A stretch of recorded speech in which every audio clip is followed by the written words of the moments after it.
इस earning season का एक इम्पॉर्टेंट क्वेश्चन आया था कि is the current earning slow down structural in nature और इट्स अ वन ऑफ और transitory and how do I see the current earning season.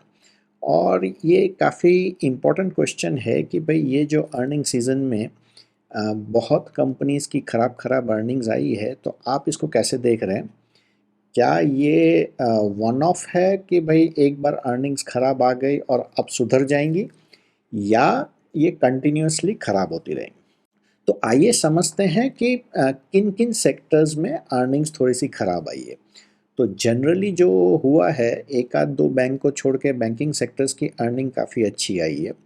Pharma sectors की earning अच्छी आई है। आईटी सेक्टर्स की अर्निंग्स भी काफ़ी हद तक ठीक है। लेकिन कंज्यूमर स्टेपल्स और डिस्क्रिशनरी, स्पेशली रूरल फेसिंग को काफ़ी ज़्यादा इम्पैक्ट हुआ है। और इसका मेन रीज़न तो जो दिया जा रहा है वो है कि गवर्नमेंट स्पेंडिंग कम हुई है इन द पास्ट 6 मंथ्स। तो जो बजट किया गया था गवर्नमेंट स्पेंडिंग का, वो गवर्नमेंट स्पेंडिंग काफ़ी कम हुई है। और इसकी वजह से क्या हुआ है कि रूरल इकोनॉमी में जो डेली अर्नर्स है उनको काफ़ी कम पैसा हाथ में मिला है, और उसकी वजह से स्पेंडिंग कम हुई है और उसकी वजह से एक इम्पैक्ट है। और गवर्नमेंट ने जो बजट किया था कि इतना हम लोग खर्चा करेंगे, वो अगर नेक्स्ट 6 मंथ्स में जो वो कम खर्चा किए हैं उसको अगर कॉम्पेंसेट करते हैं इन द नेक्स्ट 6 मंथ्स, या उससे भी जल्दी, या गवर्नमेंट अगर स्पेंडिंग अपनी बढ़ा देती है, तो the recovery will be very fast.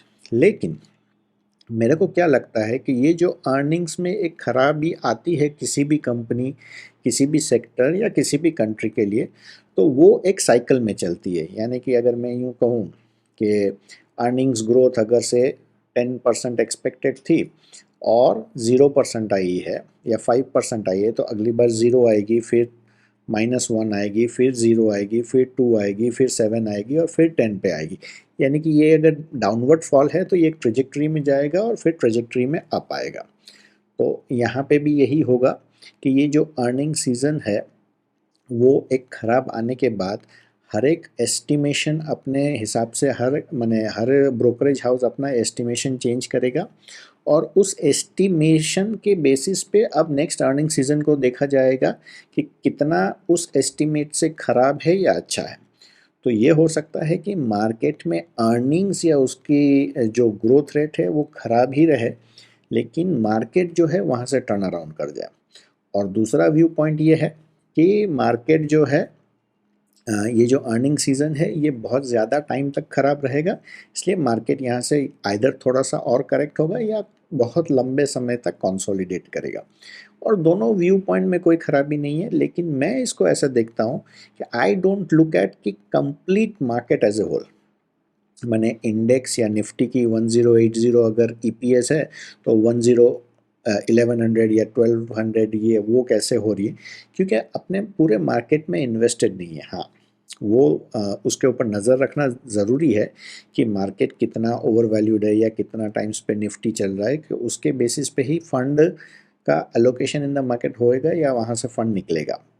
लेकिन what you need to see is, आपकी जितनी भी कंपनीज हैं उसमें से किस किस कंपनी का सेल्स ग्रोथ या रेवेन्यू ग्रोथ जो है 15 से कम आया है।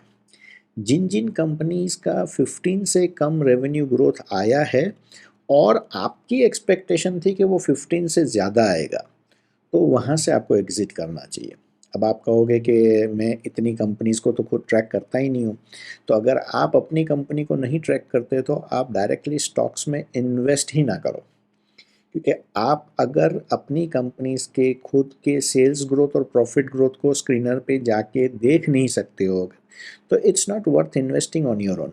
You should hire a fund manager by mutual fund route, और यू शुड हायर मैंने अगर आपका कॉर्पस बड़ा है तो you should go with a SEBI registered PMS service या इन्वेस्टमेंट एडवाइज़र या उसके थ्रू। वो आपको इसका रिपोर्ट बना के देना चाहिए और उसको आप गो थ्रू कर लो। अगर आप ये खुद से नहीं कर सकते हो तो मार्केट में डायरेक्ट इन्वेस्ट करना आपके लिए नहीं है।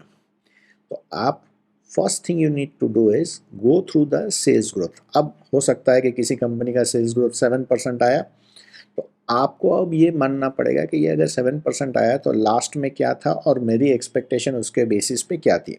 अगर आपकी एक्सपेक्टेशन 5% थी तो दैट्स वेरी गुड, आपकी एक्सपेक्टेशन अगर 9% थी तो दैट इज़ वेरी बैड। तो 5% सेल्स ग्रोथ आना एज अ मैंने absolute number is not bad, but it is based on कि भाई आप कितना एक्सपेक्ट कर रहे थे, कितना उसका ईपीएस एक्सपेक्ट कर रहे थे, लास्ट क्वार्टर में कितना ईपीएस था, इस लास्ट ईयर सेम क्वार्टर में कितना ईपीएस था, इस ईयर सेम क्वार्टर में कितना ईपीएस है, और इस ईपीएस की वजह से शेयर ओवर वैल्यूड हुआ है या अंडर वैल्यूड हुआ है। हो सकता है कि भाई आप देखें कि भाई एज एन एग्जांपल मैं ले रहा हूँ, नॉट अ रिकमेंडेशन, कि डीमार्ट की सेल्स ग्रोथ 10% आई और स्टॉक ऊपर से ऑलमोस्ट 30% करेक्ट हो गया। 5000 प्लस 5400 या ऐसा कुछ था, अभी 3600 3700 के आसपास में चल रहा है। तो 30% करेक्ट हो गया डिस्पाइट अ 10% सेल्स ग्रोथ। क्यों? क्योंकि मार्केट का एक्सपेक्टेशन थी कि 14-15% या 20% सेल्स ग्रोथ आएगी। मार्केट ने 10%, कंपनी ने 10% दिया तो मार्केट 30% उसको डिस्काउंट कर दिया। तो इसलिए द इम्पोर्टेंट इज कि you have to look at कि भाई स्टॉक में कितना इज एक्सपेक्टेड एंड कितना आया है। आप ऐसे ही बहुत सारे बड़े नाम हैं, उनको आप अगर एग्जांपल देखेंगे तो स्टॉक सिर्फ 10% गिरा है, सेल्स ग्रोथ -5 या -7% आई है। तो और एक स्टॉक है जो 30% गिरा है और सेल्स ग्रोथ +10% आई है, और दोनों का मार्केट कैप ऑलमोस्ट सेम है। आप एशियन पेंट्स और डीमार्ट देख लें। तो इसका मतलब ये है कि मार्केट की एक एक्सपेक्टेशन होती है और उसके बेसिस पे ये चलता है, और आपको भी यहाँ पे वही करना पड़ेगा कि आप अपने स्टॉक्स की कितनी सेल्स ग्रोथ आप एक्सपेक्ट कर रहे थे और कितनी आई है। That is the more important question, not कि structurally market as a whole की अर्निंग्स ग्रोथ कितनी आई है और उसके ऊपर कितना हुआ है। मार्केट डेफिनेटली करेक्ट होगा यहाँ से, क्योंकि इस अर्निंग्स ग्रोथ के बेसिस पे नया हाई या मार्केट में 2022 या 24 के पी पे कंटिन्यूसली माने चलते रहना पॉसिबल नहीं होगा। ये थोड़ा सा मॉडरेट होगा, एक्सपेक्टेशंस बिल्ड होगी, फोरकास्ट्स बिल्ड होंगे, और उसके ऊपर मार्केट एक बॉटम बनाएगा, और वो बॉटम को आपको देखना पड़ेगा कि कहाँ बनता है। बट मोर इम्पोर्टेंटली आपको अपने स्टॉक्स को ट्रैक करना पड़ेगा, and that is more important for any retail investor than market as a whole.